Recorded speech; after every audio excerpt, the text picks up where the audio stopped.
রমজানে সারা বিশ্বের শয়তানরা বন্দী হলেও বাংলাদেশের শয়তানরা যে চাঁদাবাজের উপর যে চাপছে, ব্যবসায়ীদের উপর যে চাপছে, আর দর্শনকারীদের উপর যে চাপছে। এখন যে রমজান মাস চলতেছে, ফেসবুকে ঢুকলে ভাই বিশ্বাস করা বুঝাই যায় না।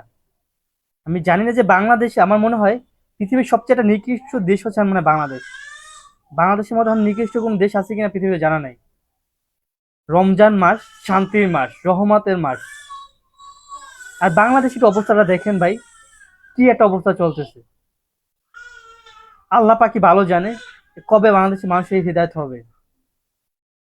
আসলে আমরা যার ওই যে যে সরকারি বলি না কেন, সরকার উপর যদি দোষ চাপাই না কেন, সবচেয়ে বড় দোষ হচ্ছে আমাদের। আমাদের সাধারণ মানুষ আমরা যদি ভালো না হই, কার উপর দোষ দিয়ে কখনো এড়ানো যায় না। কি একটা অবস্থা দেখেন বাংলাদেশের। আল্লাহ আমাদেরকে রহমত করুক, হৃদায়ত দান করুক।